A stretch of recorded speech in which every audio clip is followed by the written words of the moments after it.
कर्म करे किस्मत बने, जीवन का यह मर्म, प्राणी तेरे हाथ में, तेरा अपना कर्म, तेरा अपना कर्म।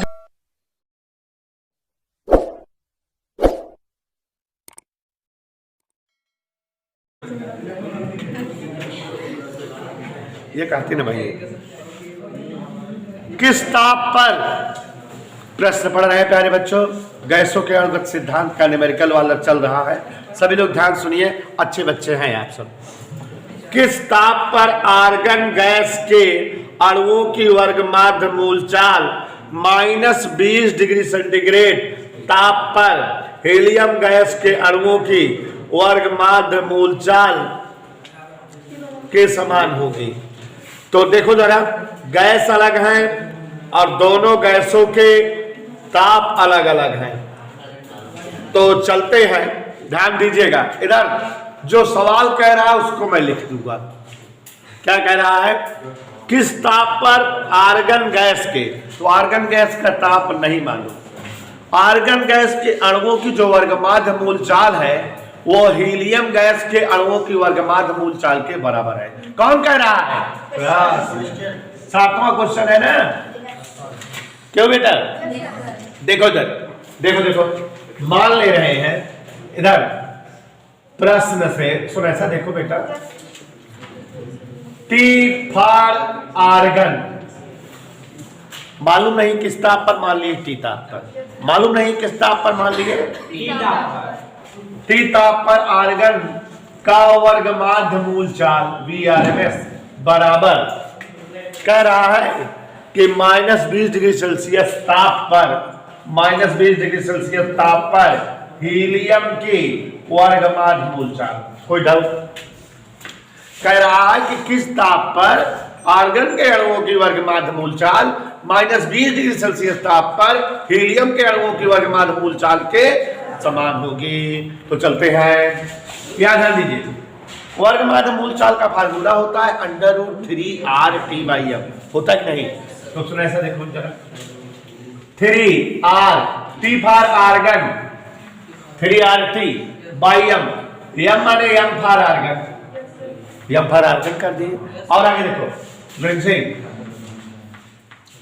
3R, T for helium, helium माने -20 डिग्री सेल्सियस माने 253 केल्विन। कैसे आया? 253 kelvin upon mass of helium. अभी रख देंगे ना, वर्ग कर देंगे। क्यों वर्ग कर रहे हैं हम? 3RT for argon, m for argon, argon का अनुपात दिया है 39.9,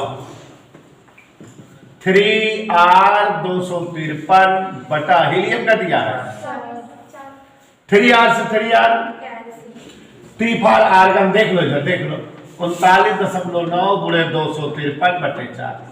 any doubt to anybody? Calculation समझ में आया बेटा? अभी हम किए नहीं है कैलकुलेशन। देखो कैसे करें, आप लोग जानकार हो, इन दोनों का गुणा करके 4 से भाग दे दो। हम डायरेक्ट लिख दे रहे हैं 2523.7 आएगा, गुणा करके भाग दे दिए। अगला प्रश्न पढ़ो बेटा।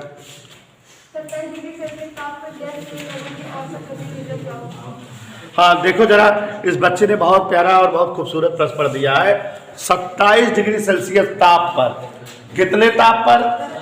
27 डिग्री सेल्सियस ताप पर। ध्यान से सुनिएगा, गैस के अणु की औसत गतिज ऊर्जा। देखो बड़ा खूबसूरत प्रश्न है। ताप कितना दिया है? 27 डिग्री सेल्सियस, माने कितना हो गया ये? हमसे क्या पूछ रहा है? औसत माने मान, औसत माने बताते बताते हम थक गए हैं। 3/2 की माध्य गतिज ऊर्जा फार्मूला है 3/2 गुणे के का मान जल्दी बोल दो, टी का मान। सुने कैलकुलेशन आप लोगों का तेज है। हाँ इधर देखो, इधर आज आप देख लो, 3 को 2 से भाग दे के बोलो 1.5, 1.5 तिहाई 4.5, 4.5 का इसमें गुणा कर दो, 45 8 360, 0 हासिल 36, 45 तिहाई 135 और 36 171, हासिल है 17, 45 से कम 45 17 62, 2 ही आए 2, 10 की घात 23 से 2 गए, -21 जूल। Any doubt? तो हम कौन से क्वेश्चन पहुंच गए, हमसे पूछो। 9वां। तो देखो बच्चों, किस ताप पर, आइए पढ़ेंगे, किस ताप पर गैस के अणुओं के माध्य गतिज ऊर्जा 27 डिग्री सेल्सियस ताप के गतिज ऊर्जा का 1/3 होगी। यही कह रहा है कि नहीं? तो यहां ध्यान से देखो जरा बेटा, ध्यान से देखो। 9वां, ये लोग छापते रहते मेरे सत्व है। किस ताप पर गैस के अणुओं के माध्य गतिज ऊर्जा 27 ताप की 1/3 होगी? शुरुआत में ताप कितना दिया है? 27 माने कितना? 300 केल्विन। और इस समय ऊर्जा कितना मान ले? E। कह रहा है किस ताप पर ऊर्जा जो है 1/3 होगी। सोलिए लीजिए, नहीं समझ में? कह रहा है कि 300 केल्विन ताप पर अगर ऊर्जा E हो तो कितने ताप पर ऊर्जा? बोलो बेटा, इसको तो भूखा लगे रहते पैसा। E1/E2 बराबर 2 से बोलो, साजिदारिया वाला E1 की जगह E और यहाँ 1/3E। और जैसा कि आप जान रहे हो 300/T2, इस E कट गया 3/1 बराबर 300/T2। अरे मोरी माई कैलकुलेशन हो कि 3 बराबर 100 केल्विन माने -173 डिग्री सेल्सियस। अगला सवाल, यदि वायु का ताप 27 से बढ़ाकर 227 कर दिया जाए, ध्यान से सुनिएगा, तो गतिज ऊर्जा कितने गुना, हाउ मच बिकम गतिज ऊर्जा? इसको लगवाए हैं, क्या लगा है? देखो शुरू ताप कितना है, जोर से बोलो। 27 माने कितना? बाद में ताप कितना हो जा रहा है? 227 माने बोलो, इसको हमको लग रहा लगवाए। E1/E2 कल लगवाए थे उन्हें सर, जिसमें तुम फंस गए थे क्वेश्चन में। अच्छा ठीक, तो T1/T2 देखो 300/500, E1/E2 बेज्जती के साथ देखो, E2 बराबर 5/3 E1 माने ऊर्जा का गुना हो जाएगी। बोल हाँ। अगला सवाल हो गया है क्या? अगला सवाल देखो जरा, हो गया है? हाइड्रोजन को ठंडा करे, ये वाला हो गया है? हाँ, वही तो पढ़ रहे हैं, स्थिर दाब वाला हो गया है। अगला 0.2 मोल गैस, सवाल पढ़ रहे हैं हम, पढ़े 0.2 मोल गैस को 27 से 327 तक गर्म किया गया। बहुत प्यारी सवाल है। 0.2 मोल गैस, म्यू बराबर 0.2 मोल, कोई दिक्कत? 27 से 327 तक गर्म किया गया। dt बताओ, dt 327 - 27 300 डिग्री सेल्सियस। ध्यान देते रहना। गैस को दी गई उष्मा और आंतरिक ऊर्जा में वृद्धि, कोई बोलेगा नहीं?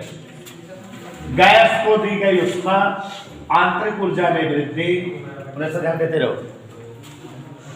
जबकि CP7 CB5 CP7 CB5, अब पता लगाओ तो आंतरिक ऊर्जा में वृद्धि क्या होती है?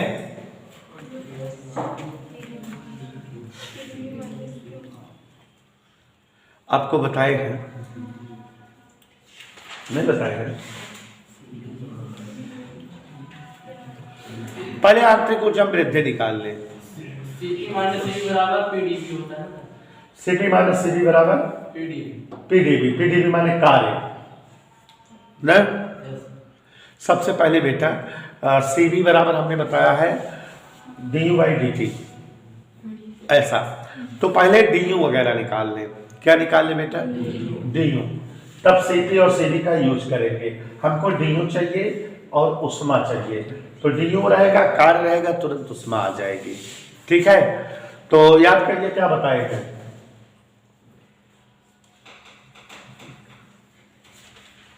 डीयू बराबर देखो ऊर्जा पहले का 27 से 327 कर दिया गया।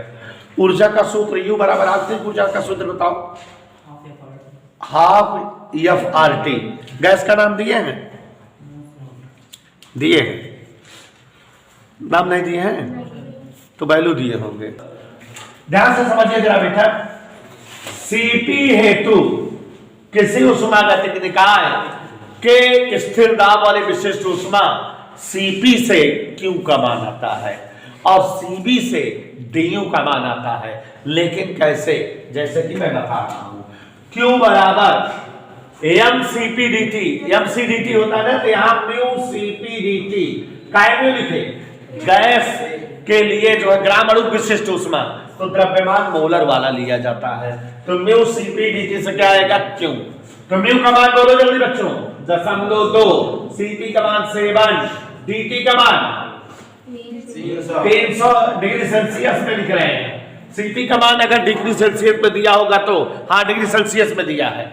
जो सीपी और सीबी है वो दिया है 7 मोल प्रति डिग्री सेल्सियस, कैलोरी प्रति मोल डिग्री सेल्सियस बोले हैं ना, यही 7-5 मोल प्रति कैलोरी, यही बोले हैं हम। देखो सीपी बराबर 7 कैलोरी प्रति मोल डिग्री सेल्सियस और सीबी बराबर 5 कैलोरी प्रति मोल डिग्री सेल्सियस, यही बोले हैं ना।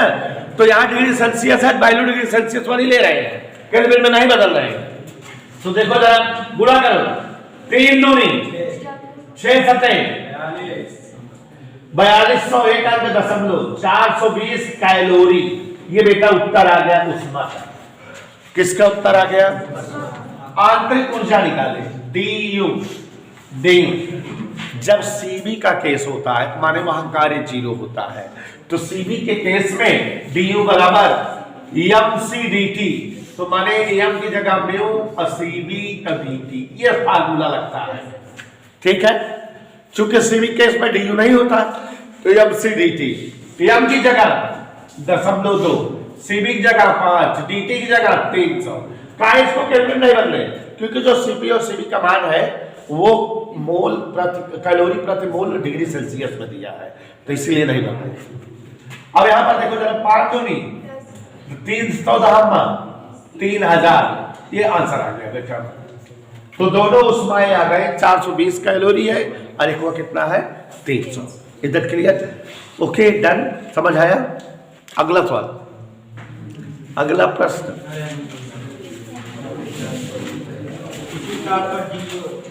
ऑक्सीजन के अणुओं की वर्गमान मोल 150 मीटर प्रति सेकंड है, इसी ताप पर हाइड्रोजन की। हाँ देखो जरा, बहुत बढ़िया प्रश्न है, इस बच्चे ने पूछ लिया।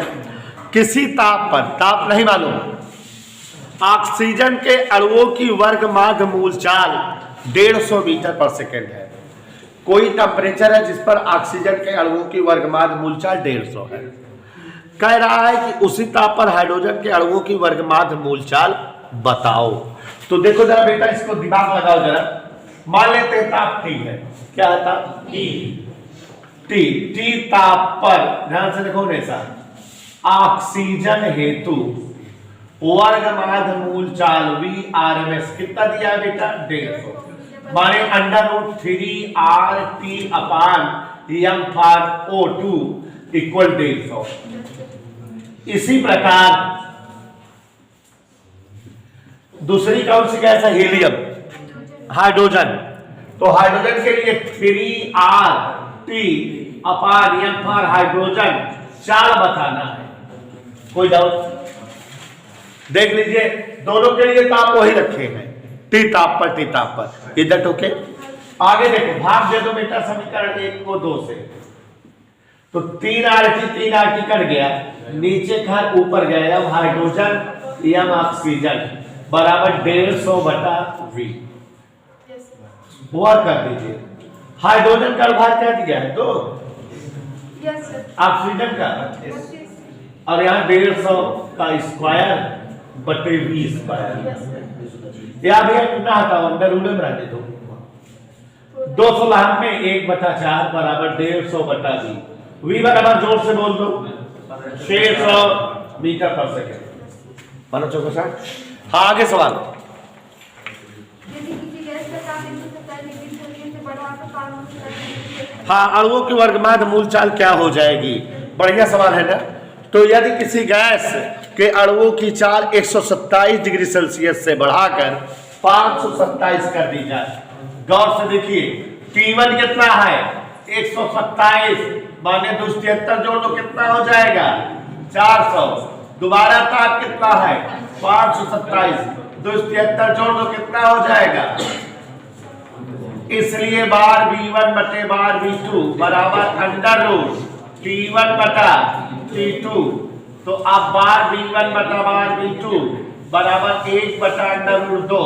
तो V2 बराबर अंडर रूट 2V1 माने अब वर्गमात मूल चाल रूट 2 गुना हो जाएगी। वर्गमात मूल चाल क्या हो जाएगी? नहीं समझ में आएगा। अगला इस ताप पर ऑक्सीजन के अणुओं का प्रभावी चार्ज 0 डिग्री सेल्सियस ताप पर नाइट्रोजन के अणुओं की बराबर होगी।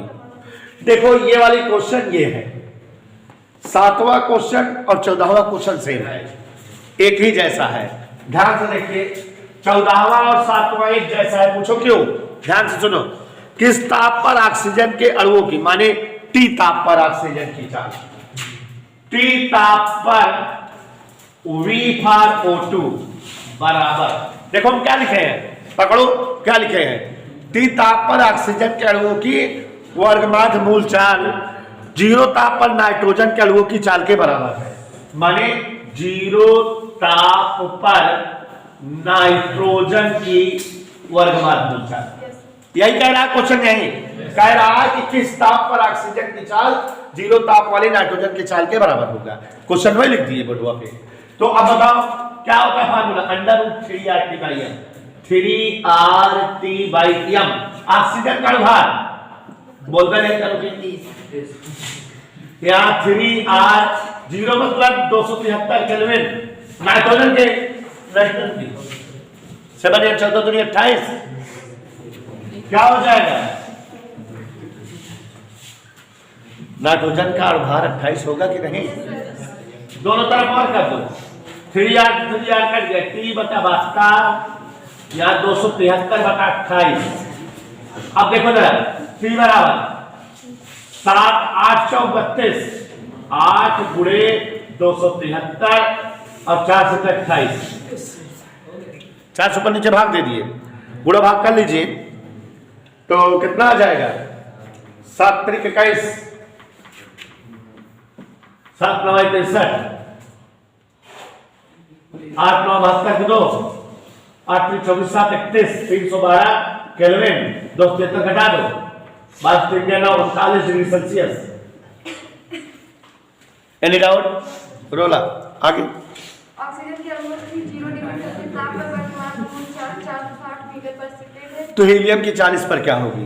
एकदम बेटा इसी तरह सवाल है जैसे अभी ये लगवाए थे। ये 12 नंबर आ जाएगा नहीं पहले